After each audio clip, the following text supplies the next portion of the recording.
Alors, bonjour, je suis aujourd'hui avec M. Olivier Fortin du réseau des Cassis de Charlevoix. Bonjour, M. Fortin. Bonjour, merci. Bon, aujourd'hui, on va parler du Cassis. Il y a plein de gens qui ne savent pas encore c'est quoi dans Charlevoix. Pouvez-vous nous expliquer c'est quoi le réseau des Cassis? Oui, d'abord, je vais vous décrire sommairement qu'est-ce qu'un CACI, le Centre d'accès communautaire Internet. D'une façon bien simple, c'est pas compliqué. Ce sont des laboratoires informatiques qui disposent à peu près d'une dizaine d'ordinateurs qui sont à la disposition du public pour offrir des services semblables à ce qu'on offre, par exemple, dans un café Internet, ce qui veut dire de l'accès Internet pour le grand public à des heures raisonnables, et aussi de travail bureautique, l'accès aux imprimantes, au matériel et toutes ces choses-là. Il y a également d'autres services qui sont reliés avec ça, la formation et toutes ces choses-là. On va en parler tantôt.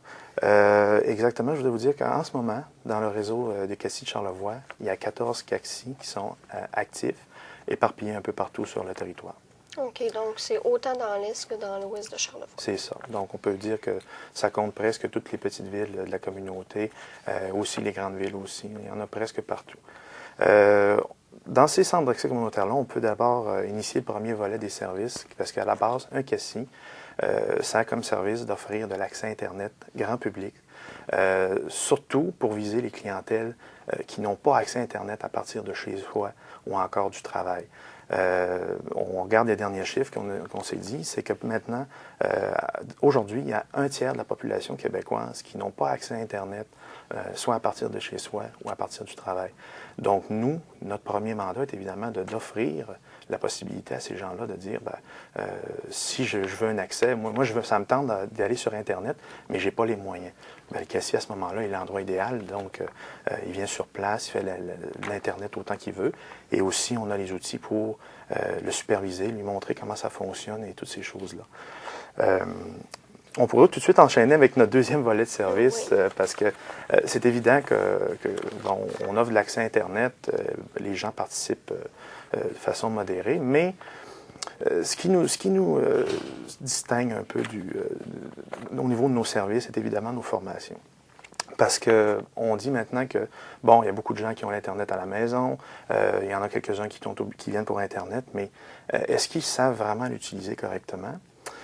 Ça, c'est une question qui est encore en débat, si on veut. Donc, nous, on a le service de formation qui permet à toute personne, évidemment les personnes qui n'ont pas d'accès à l'ordinateur à la maison, ou ceux qui débutent, ils viennent en avoir un puis ils veulent savoir comment ça fonctionne.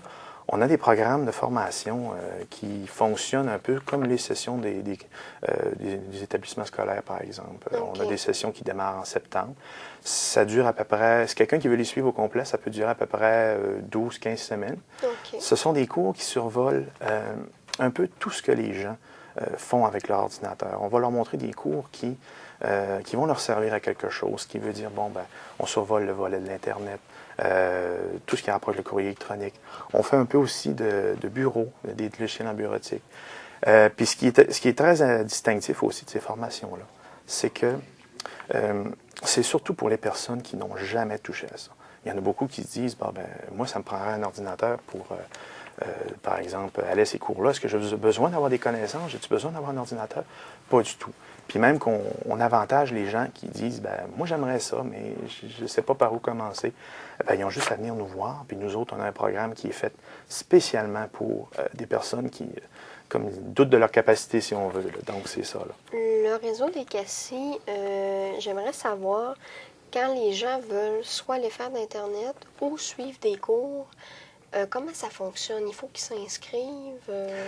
Oui, de toute façon, nous, à chaque fois qu'on a des sessions de formation qui redémarrent, on a toujours de la publicité abondante avant le début des cours. Ou si quelqu'un dirait, demain matin, décide d'appeler au réseau des Cassis, puis dirait, moi, je serais intéressé à suivre des cours pour débuter, comment je m'arrange? À ce moment-là, on l'indique à quel endroit, le Cassis le plus rapproché de chez eux, évidemment. Ensuite, on peut dire, là, en ce moment, il peut rejoindre la session qui est en cours. Même si des fois, on a commencé 4-5 semaines, il n'y a pas de problème. Ces gens-là peuvent venir rejoindre les cours où on est rendu. Comme par exemple, on débute avec des cours de base, comment ouvrir l'ordinateur, le clavier, des choses à la base. Puis si on vient rejoindre plus tard, il n'y a pas de problème. Ou, C'est évident qu'on fait plusieurs sessions de formation au cours de l'année. Donc, on va en recommencer une après les fêtes. OK. Donc, si quelqu'un dit, ben, j'ai manqué celle-là, je vais toujours pouvoir prendre celle-là, puis ou un autre plus tard. Puis aussi, on peut, dans des cas des fois plus urgents, on peut faire aussi des formations personnalisées. OK. Ça veut dire que quelqu'un dit, bon, mais j'aimerais vraiment ça commencer cet automne, mais j'ai manqué 2-3 cours. Ben, on peut les reprendre, il n'y a pas de problème. On se range une demi-heure de temps en temps, puis ça fonctionne très bien. Donc, ça peut être bon, j'imagine, pour des gens qui... bon, il y a des gens qui font des réorientations, souvent de carrière, rendus à 30 ans ou à 40 ou à 50 ans. Exactement. Mais maintenant, les ordinateurs sont partout. Puis quand on ne connaît pas ça du tout, on est mal pris un peu là, avec ça. Là. Fait qu'à ce moment-là, vous offrez le service là, pour que les gens puissent être capables de se débrouiller seuls. Là. Exactement. Donc, surtout, là, tous les cours qu'on offre, puis on survole beaucoup de thèmes. Je parlais tantôt de l'Internet, du courrier, qui c'est des choses qui peuvent servir pour le travail, mais aussi des logiciels en bureautique, traitement de texte, même comptabilité avec Excel. On les survole, évidemment. On ne va pas en profondeur, mais on donne une formation suffisante pour que quelqu'un parte avec ça et dise, ben, au moins, je sais comment m'en servir un petit peu. Puis juste pour faire un petit survol des autres cours, on touche pas mal de thèmes comme l'appareil photo numérique, par exemple, ou comme utiliser un graveur, des choses qui sont très utiles à la personne à apprendre, pas des fonctions trop avancées là, qui ne serviront pas dans le commun des mortels, si on veut. C'est surtout ça. Là. Je crois que vous avez aussi, à part les formations, vous offrez d'autres services. Oui, on peut parler, en soutien évidemment aux formations, on peut parler de l'activité de soutien technique, parce que généralement, la façon que ça fonctionne, les cours, c'est que chaque CACI, on donne un cours par semaine. Moi, je suis formateur. Il y a aussi Mme Charlotte Tremblay qui donne des cours avec moi aussi. En ce moment, on donne la formation dans 8 centres dans la région. Et à ce moment-là, bon, écoutez, à chaque soir, il y a à peu près 4 heures de formation. Bon, le cours en soi dure 2 heures, mais avant et après le cours, il y a du temps pour, si on veut, répondre à des questions diverses. Parce qu'on n'est pas obligé de dire, le cours, bon, c'est ça, puis si tu veux avoir des informations sur, par exemple, Word, le cours est, par exemple, dans 3 mois, ben, pose-moi des questions tout de suite, puis on va le travailler ça, il n'y a pas de problème. On est flexible, puis le soutien technique est surtout pour pas dire, ben, écoutez, les formations sont finies, on arrête ça là. Non, non, le soutien technique, c'est complémenter le service de formation, puis donner de l'information toujours avantageuse, bien sûr. On peut aussi parler rapidement on a un service d'aide à la conception de site Internet, c'est que il y a beaucoup peut-être des entreprises ou d'organismes à but non lucratif, disons à faible revenu, qui voudraient se faire un site web, mais qui n'ont pas nécessairement les moyens de contacter un professionnel qui peuvent coûter dans les 1000 et plus, 1000 $ et plus. Donc, à ce moment-là, nous, on peut faire un service pour l'aider, la personne, à monter son propre site web, minimum des frais très minimes là, comparé à ce qui se vend sur le marché. Mais il faut faire attention, par contre, parce qu'on ne veut pas compétitionner le marché privé, on veut juste aider ceux qui ont moins les moyens. C'est ça, exactement. Fait qu'à ce moment-là, on fait des sites web qui sont légers, là, des pages, une ou deux pages avec photos un peu et des choses comme ça. On en a déjà fait quelques-unes. Puis certains critères, bien sûr, les entreprises sont beaucoup moins admissibles, mais c'est surtout le personnel, les petites, par exemple, une petite auberge qui ne fait pas beaucoup de revenus par année. On peut y faire un petit site et des choses comme ça. Okay. Donc, c'est un bon service. On peut aussi, juste pour terminer la section des autres services, il y en a quand même beaucoup. On fait tous les services qui sont reliés, imaginables avec, par exemple, le monde informatique. On a des graveurs disponibles aux personnes si des gens veulent graver des disques.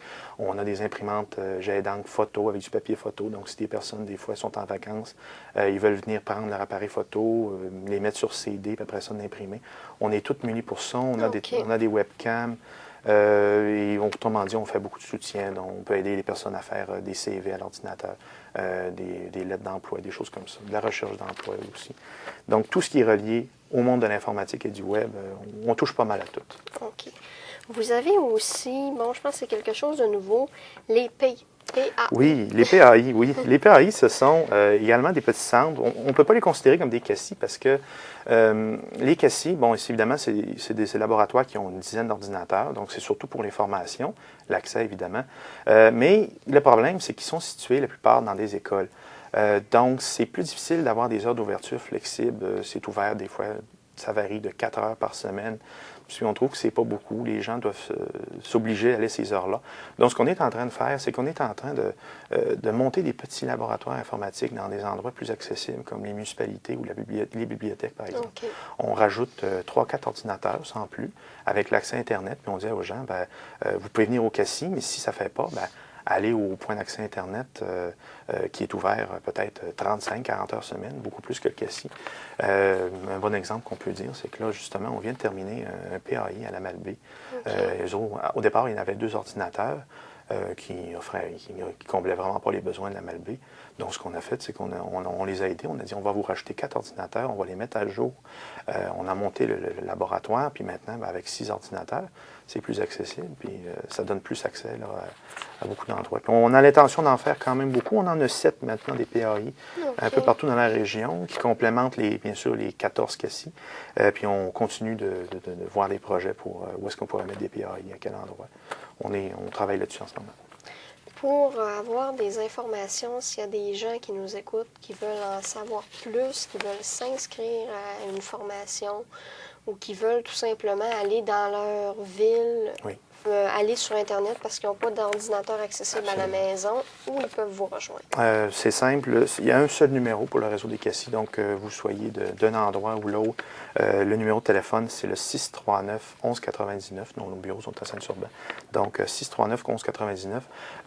Demandez ce que vous voudrez si vous voulez savoir si vous êtes apte à entrer dans les cours, malgré que ça va toujours être le cas parce qu'on n'a pas de critères. On peut vous dire quand vous pouvez venir, l'horaire des cours, les heures d'ouverture des endroits. On a aussi, donc, évidemment, c'est le numéro de téléphone parce que la plupart des gens qui vont nous appeler n'ont pas vraiment accès à Internet, donc c'est tout à fait logique. Mais on a aussi un site web qui est assez complet, un portail qui contient beaucoup d'informations sur nos CACI, les heures d'ouverture, tout est là. Donc, c'est le www.cacicharlevoix en un mot.ca. Donc, www.cacicharlevoix.ca. Et voilà. Les gens peuvent avoir toutes les informations sur le site. Tout. Et puis en vous téléphonant 639-1199. Donc, merci, M. Fortin.